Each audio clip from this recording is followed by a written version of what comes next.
Et bonjour à toutes et à tous les amis, j'espère que vous allez bien. Aujourd'hui, on se retrouve pour une nouvelle vidéo un petit peu différente de d'habitude puisqu'on va parler de fiscalité crypto. Alors vous le savez, le début de la période fiscale, le début de la période de déclaration d'impôt est commencé pour la plupart d'entre vous et c'est la raison pour laquelle aujourd'hui j'ai décidé de vous faire cette petite vidéo pour vous donner les bases et les informations principales à savoir concernant cette fameuse déclaration d'impôt. J'en profite aussi pour vous dire que samedi à 14 heures, je ferai une session de cours spécialement dans le serveur Discord, justement pour vous accompagner dans votre déclaration d'impôt crypto et pour vous aider justement à la réaliser de la meilleure des manières possibles. Juste avant de commencer, je vous invite à vous abonner si ce n'est pas encore déjà fait et puis justement de nous rejoindre dans le serveur Discord. Vous avez tous les liens en bio et en description.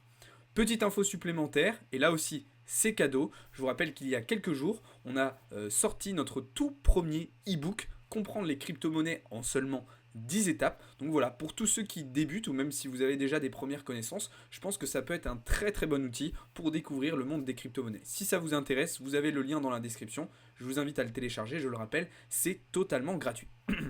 Allez, c'est parti, rentrons dans le vif du sujet. Comment donc bien réussir sa déclaration d'impôt? Alors, bien évidemment, là, on va parler dans le cadre de l'imposition, de la fiscalité française. Si vous êtes en Belgique, si vous êtes en Suisse, dans un autre pays européen ou même en dehors de l'Union européenne, alors là, attention, évidemment, les règles seront totalement différentes.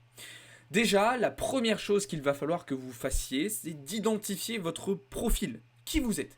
Est-ce que vous êtes un investisseur occasionnel? Est-ce que vous êtes un investisseur professionnel? Ou est-ce que vous êtes un mineur de crypto? Ces trois grandes catégories d'investisseurs vont avoir des répercussions sur votre imposition. Alors, qu'est-ce que c'est un investisseur occasionnel? C'est quelqu'un tout simplement qui investit sur les marchés crypto, sur les marchés financiers, qui peut aussi potentiellement faire du trading, mais dans un cadre entre guillemets non professionnel. C'est-à-dire que vous n'avez pas une société d'investissement, une société de trading sur laquelle vous déclarez vos revenus. Vous le faites justement dans le cadre de votre déclaration d'impôt classique. La deuxième possibilité, c'est ce dont je vous parlais à l'instant, c'est si vous êtes un investisseur professionnel. Donc si vous avez une société avec laquelle vous investissez et avec laquelle vous réalisez ces différentes plus-values sur les marchés. Là, la différence est assez intéressante, puisque si vous êtes un investisseur occasionnel, vous allez avoir une imposition forfaitaire classique de 30%, ce qu'on appelle la flat tax, alors que si vous êtes un investisseur professionnel, vous aurez une imposition progressive, en fait, avec un barème progressif. D'ailleurs, c'est exactement la même chose si vous êtes un mineur de crypto. Et là, je le souligne de manière assez importante, puisque je sais que parmi vous qui m'écoutez aujourd'hui, il y en a certains d'entre vous qui sont dans plusieurs situations, qui êtes à la fois investisseur occasionnel et à la fois mineur de crypto. Là, évidemment, ça complexifie un petit peu la tâche et il va falloir segmenter votre déclaration. Bien évidemment, je vous le rappelle, on est là aussi pour vous aider, donc si vous avez des questions, n'hésitez pas à nous les poser.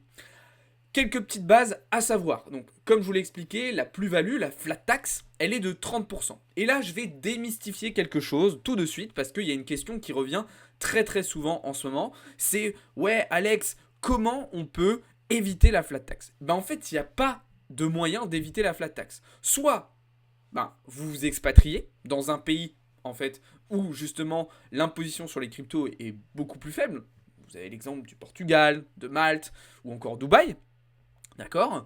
Soit vous rentrez dans l'illégalité, c'est-à-dire que vous prenez le risque de ne pas déclarer vos plus-values, et auquel cas vous vous exposez à un risque de redressement fiscal. D'accord? La deuxième chose à savoir, parce que là aussi il y a beaucoup de choses qui se confondent, et il y a beaucoup de personnes qui mélangent un petit peu tout. Vous ne devez déclarer seulement votre plus-value. La plus-value c'est quoi? C'est la valeur de l'argent que vous avez repris de vos comptes crypto et que vous avez amené sur vos comptes bancaires. Donc quand vous avez fait une conversion crypto vers les monnaies fiduciaires, vers les monnaies fiat. D'accord? Oui, il faut déclarer l'existence de tous vos comptes à l'étranger. Et d'ailleurs, ça vaut pour autre que la crypto. Exemple tout basique, vous avez un compte PayPal. C'est un compte à l'étranger. Même si vous n'utilisez pas PayPal pour les cryptos, vous devez le déclarer. Mais c'est seulement lorsque vous prenez l'argent justement de ces comptes crypto et que vous l'amenez sur votre compte bancaire en euros que là, vous allez devoir déclarer cette plus-value. On y reviendra plus tard, mais ce qui veut dire que si vous laissez vos cryptos sur votre exchange, sur votre MetaMask, sur votre Ledger, vous n'avez pas à déclarer cela comme une plus-value. C'est très très important. Et d'ailleurs, petite, pas anomalie, mais petite exception, je précise bien que même si vous ne retirez pas l'argent de l'exchange, mais que vous utilisez la carte bancaire de l'exchange, type carte Binance, pour dépenser, pour s'acheter des vêtements, acheter une bière ou quoi que ce soit, alors là évidemment, cette partie-là est aussi imposable parce qu'il y a eu une conversion vers du fiat. D'accord ? Quelques petites infos concernant les formulaires que vous allez avoir besoin d'aller chercher sur le site du gouvernement. Donc pour les comptes crypto, ça va être le formulaire 3916-bis, d'accord ? Donc là, ça va être pour faire votre déclaration d'existence des comptes crypto, d'accord ? Pour la partie cession imposable, ça va être le formulaire 2086 que vous allez avoir besoin d'aller chercher. Petite précision aussi concernant les exonérations. Effectivement, si vous avez une plus-value inférieure à 305 € par an, alors vous n'avez pas besoin de déclarer cela. Ok ? On passe tout de suite à la suite. Hop, je suis allé un petit peu vite, excusez-moi. On va parler des différentes manières justement d'optimiser son imposition crypto. Et la première, ça va être tout simplement de les laisser justement en stablecoin. Donc c'est-à-dire que vous allez effectivement prendre vos gains, vous allez par exemple sortir de vos positions, revendre vos cryptos, mais revendre ces cryptos, ça ne veut pas forcément dire les repasser en fiat. Vous pouvez effectivement les laisser en stablecoin sur votre exchange, sur votre DEX ou sur votre cold wallet. Auquel cas, pas de souci, tranquille. Là, cette partie-là n'est pas imposable. Ce qu'il va falloir que vous fassiez aussi pour optimiser votre imposition, ça va être de déduire vos pertes et vos frais. Eh bien oui, parce que dans cette déclaration d'impôt rentre en compte là aussi la moins-value. Effectivement, il va falloir que vous calculiez vos potentielles moins-values lorsque vous avez perdu de l'argent, lorsque vous avez fait des frais de transaction, lorsque vous avez fait des transactions qui vous ont coûté des frais importants. Tout ça, ça va être des choses, ça va être des éléments que vous allez pouvoir déduire de votre plus-value, justement pour baisser votre plus-value le plus possible. Potentiellement jusqu'à la faire descendre sous les 305 € pour certains d'entre vous, ou du moins pour la faire baisser et donc limiter la quantité d'impôts que vous allez payer, même si de toute façon le pourcentage ne changera pas. Ok, on restera sur du 30%, mais 30% de 1000 ou 30% des 1000, par exemple, c'est pas, vous n'allez pas redonner la même chose. Donc il y a quand même une différence assez importante. Alors, quelques petites précisions aussi pour les personnes qui se demandent si elles sont imposables ou pas. Parce que oui, il y a des petites subtilités. Effectivement, je l'ai dit, si vous échangez des cryptos contre des cryptos, vous n'êtes pas imposable. Donc c'est-à-dire que si vous décidez d'acheter quelque chose en crypto, directement en crypto, alors là, vous n'êtes pas imposable. Contrairement à la carte Binance, où lorsque vous l'utilisez, vous allez être imposable. Si vous achetez directement avec de la crypto, c'est-à-dire que vous envoyez de la crypto à l'autre personne à qui vous allez acheter quelque chose, je prends l'exemple, moi j'habite à côté de Rennes, je sais que il y a des entreprises où je peux acheter une voiture directement en crypto. Alors ça va être une autre forme d'imposition. Je peux acheter de l'immobilier en crypto. Donc là ça va être différent, d'accord ? Ça va pas être une conversion en fiat, ok ? Après, évidemment, vous achetez un appartement, vous allez avoir d'autres impositions dessus. Okay.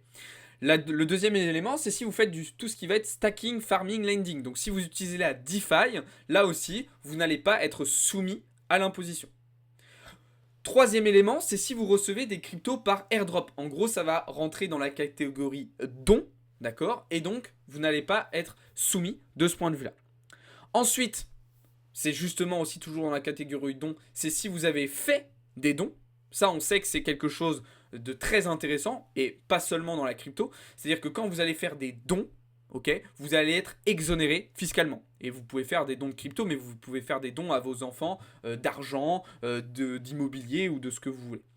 Lorsque vous participez à des ICO et lorsque vous avez des NFT, vous êtes aussi exonéré. D'accord ? Donc, c'est-à-dire que vous ne payez pas d'impôts sur vos NFT. Par contre, bien évidemment, lorsque vous allez revendre votre NFT contre de l'Ether, que cet Ether vous allez le revendre contre le USDT et que cet USDT vous allez le remettre en euros sur votre compte bancaire, alors là par contre c'est considéré comme une plus-value. D'accord ?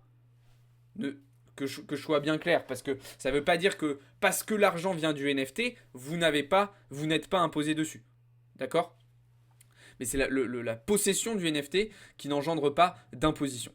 Deux petites formules utiles et rapides qui va vous permettre de calculer rapidement et bien justement vos plus-values, puisqu'il y a des petites subtilités en fonction de si vous avez, par exemple, sur une position Bitcoin, clôturé 100% ou 50% de votre position. En fait, l'imposition ne va pas être la même en fonction de la quantité de votre position que vous avez clôturée.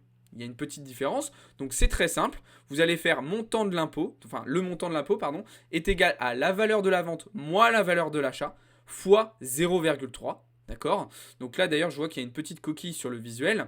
Ça c'est s'il y a une vente totale de la position. D'accord? S'il y a une vente partielle de la position, vous allez faire valeur de la vente moins la valeur d'achat fois la valeur de la vente divisée par la valeur globale du wallet fois 0,3. D'accord? Les fois 0,3 qui équivaut aux 30% de plus-value. D'accord? Donc voilà, tout simplement, ces petites formules qui peuvent vous aider aussi. Bien évidemment, on vous explique tout ça en détail dans le serveur Discord, les amis. Comme je vous l'ai expliqué, à 14 h ce samedi, je ferai une séance spéciale fiscalité dans le serveur Discord. Ok. Et puis, comme d'habitude, si vous avez besoin d'aide, si vous avez besoin d'accompagnement sur cette partie-là, toute l'équipe Blockchain Capital sera à votre disposition pour vous aider, vous accompagner dans cette période qui est évidemment très très importante. Je le rappelle aussi, vous avez toujours notre e-book totalement gratuit qui est désormais disponible. Vous avez le lien dans la description de manière à pouvoir le télécharger. Si vous avez quelconque autre question ou quoi que ce soit, n'hésitez pas aussi à nous les poser dans les commentaires, à nous les poser dans le chat général sur le Discord et à nous suivre sur les différents réseaux. Je précise bien que cette vidéo était une vidéo d'introduction à la fiscalité avec les premières bases. Évidemment, ce n'est pas du tout exhaustif. C'est pour ça qu'on vous prépare d'autres contenus à ce sujet-là et puis surtout un accompagnement beaucoup plus poussé, détaillé et personnalisé dans le serveur Discord. Si cette petite vidéo vous a plu, n'hésitez pas à me le dire dans les commentaires. Sur ce, je vous souhaite à toutes et à tous une très très bonne journée. Ciao tout le monde, c'était Alex pour Blockchain Capital.